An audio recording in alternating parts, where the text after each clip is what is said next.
నమస్తే. This is Shaurya. Welcome to our channel. ఈ రోజు మనతో పాటు సీనియర్ జర్నలిస్ట్ దాము బాలాజీ గారు ఉన్నారు. వారితో మాట్లాడతాం. నమస్తే సార్. నమస్తే. సార్, యాక్చువల్‌గా వల్లభనేని వంశీకి సంబంధించి ఆల్మోస్ట్ చాలా కేసెస్ ఉన్నాయి. జైలుకెళ్లారు, బయటకొచ్చారు. మరలా ఇప్పుడు కేసు ఫైల్ అయింది. సో, దీన్ని అంటే అరెస్ట్ ఖాయము అని అనుకున్నారు. ఆ మధ్య అంతా ఆయన ఫోన్స్ అవి స్విచ్ ఆఫ్ చేసుకున్నారు. మళ్ళా అరెస్ట్ చేస్తారు అన్నారు. సో, ఇప్పుడేంటి సార్ మళ్ళా అంటే వ్యతిరేకంగా వచ్చింది. దట్టు అది మళ్ళా లోకేష్ గారి మీద డైవర్ట్ అయింది. యాక్చువల్‌గా వల్లంనేని వంశీ మీద నాకు తెలిసి 11 కేసులున్నాయి. ఇప్పుడు కొత్తగా ఒక కేసు పెట్టారు. మార్చవరం పోలీస్ స్టేషన్‌లో డిసెంబర్ 17న సునీల్ అనే వ్యక్తి కేసు పెట్టాడు. అతను ఏందంటే మన లాస్ట్ ఇయర్ జూన్‌లో తన మీద వైసీపీ గూండాలు దాడి చేశారు. అది చేయించింది వల్లభనేని వంశీ అనేది మార్చవరం పోలీస్ స్టేషన్‌లో లాస్ట్ మంత్ కేసు పెట్టాడు.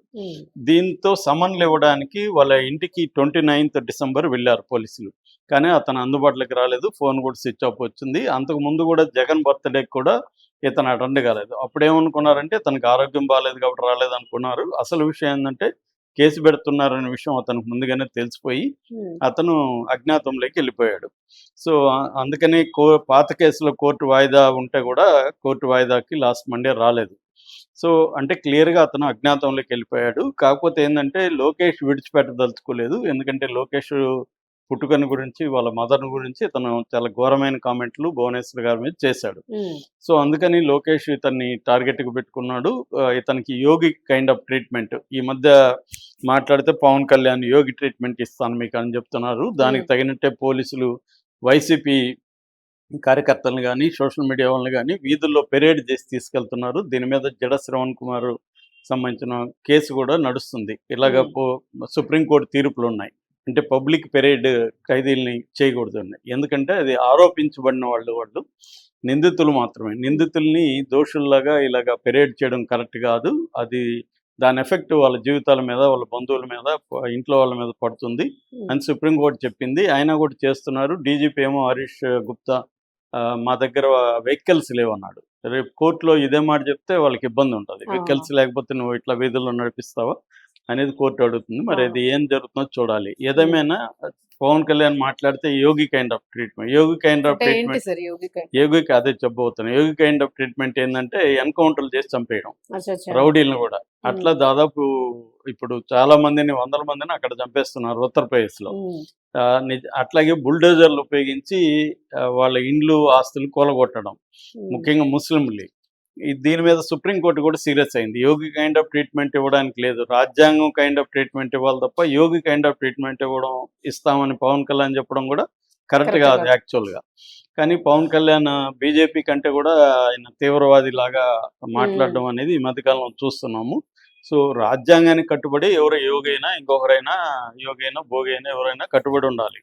అంతేగాని నా ఇష్టం వచ్చి నేను అధికారంలో, ఇతనేం రాజు కాదు, లేకపోతే ఇదేమీ రాజరికం కాదు. సో కాన్స్టిట్యూషన్ ఉంది, దీన్ని కాపాడడానికి కోర్టులు ఉన్నాయి, వ్యవస్థలు ఉన్నాయి. కానీ ఇప్పుడు అది జరుగుతుంది.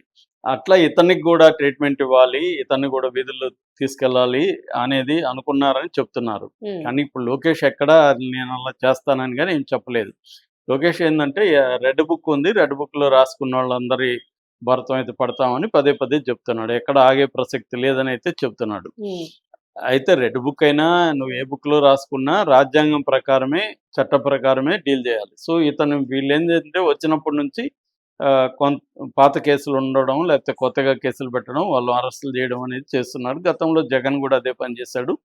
ఇప్పుడు వీళ్ళు అదే పని చేస్తున్నారు. ఈ రకంగా అతని మీద ఇప్పటి వరకు 11 కేసులు ఉన్నాయి. అందులో టీడీపీ ఆఫీస్ మీద 2020లో మంగళగిరిలో దాడి చేసిన కేసు, అదొక కేసు ఉంటే దాంట్లో 87 మంది మొత్తం. ఇతను వచ్చి A71 అనమాట, 71 నిందితుడుగా. అట్లాగే ఆ కేసు పెట్టింది ఎవరు? సత్యవర్ధన్ అనే ఒక అబ్బాయి, కంప్యూటర్ ఆపరేటర్, తెలుగుదేశం ఆఫీస్లో. అతను పెట్టాడనమాట కేసు.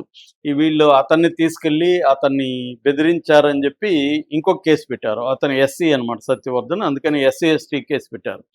దాంట్లో అతను ఫిబ్రవరి 13న లాస్ట్ ఇయర్ ఇక్కడ హైదరాబాద్ రాయదుర్గంలో అరెస్ట్ అయ్యాడు. అక్కడి నుంచి అతను 137 రోజులు జైల్లో ఉన్నాడు. సో జైల్లో ఉన్నప్పుడు అతనికి ఆరోగ్యం కూడా బాగాలేదు, రెస్పిరేటరీ ఇదైపోయింది. ఒక్కసారిగా మనిషి మారిపోయాడు. కోర్టులో చూస్తే షాక్ అయ్యారు అందరూ. తెల్ల ఎంట్రుకలు వచ్చేసి ఏజ్ అయిపోయిన వాళ్ళ కనబడతాడు. అంతకుముందు బొద్దుగా చాలా హ్యాండ్సమ్గా ఉండేవాడు. సో 137 రోజుల జైలు అనేది ఖచ్చితంగా అతని మీద బ్యాడ్గా ప్రభావం చూపినట్టుగా అర్థమవుతుంది.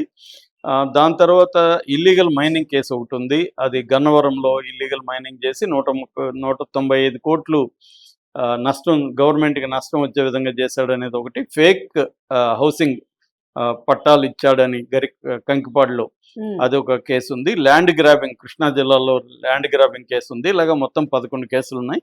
అన్నిట్లో బెయిల్ వచ్చేసింది. ఇప్పుడు కొత్తగా పెట్టిన సునీల్ అనే పెట్టిన కేసులో నోటీసులు ఇచ్చారు. దీంతో అజ్ఞాతంలోకి వెళ్ళిపోయాడు. అంటే ఈసారి అరెస్ట్ చేస్తే కొడతారేమో. ఈ మధ్య కాలంలో ఈ ప్రభుత్వం పోలీసుల మీద ఆరోపణలు వస్తున్నాయి.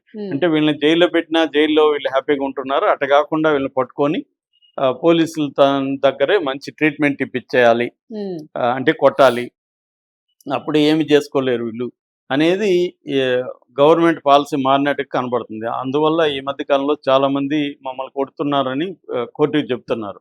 కానీ కోర్టులు ఏముంటాయి, మందలిస్తాయి, లేకపోతే దీని మీద చర్య తీసుకోమంటాయి. మళ్ళీ వాళ్ళే తీసుకోవాలిగా గవర్నమెంటే.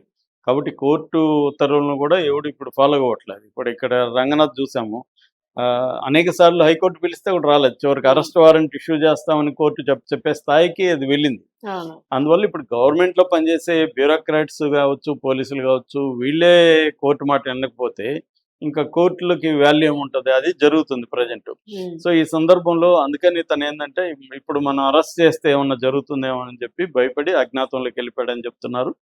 అయితే అజ్ఞాతంలోకి ఎందుకు వెళ్ళాడంటే చాలాసార్లు ఇదే జరుగుతుంది. వాళ్ళు పలుకుబడి ఉన్నోళ్ళు, రాజకీయ నాయకులు ఏదైనా కేసులో ఉన్నప్పుడు అజ్ఞాతంలోకి వెళ్ళిపోయి యాంటిసిపేటరీ బెయిల్ అప్లై చేసుకుంటారు. బెయిల్ వచ్చే వరకు వెయిట్ చేస్తుంటారు. బెయిల్ క్యాన్సిల్ అయినప్పుడు సరెండర్ అవుతారు వచ్చి.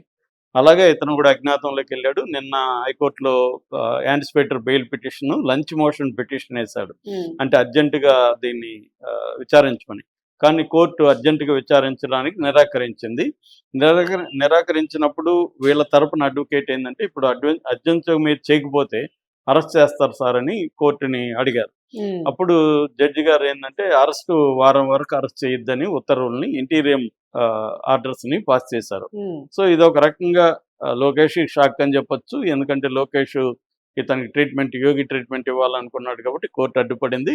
మరోవైపు ఇది వల్లభనేని వంశీకి ఊరటగా కూడా చెప్పుకోవచ్చు. ఎందుకంటే అతను ఇప్పుడు బయటకు వచ్చినా కూడా అతను అరెస్ట్ చేయరు, కోర్టు చెప్పింది కాబట్టి. ఇంకా నెక్స్ట్ వీక్ విచారణ ఉంది. నెక్స్ట్ వీక్ ఇంకా సంక్రాంతి హాలిడేస్ వస్తాయి.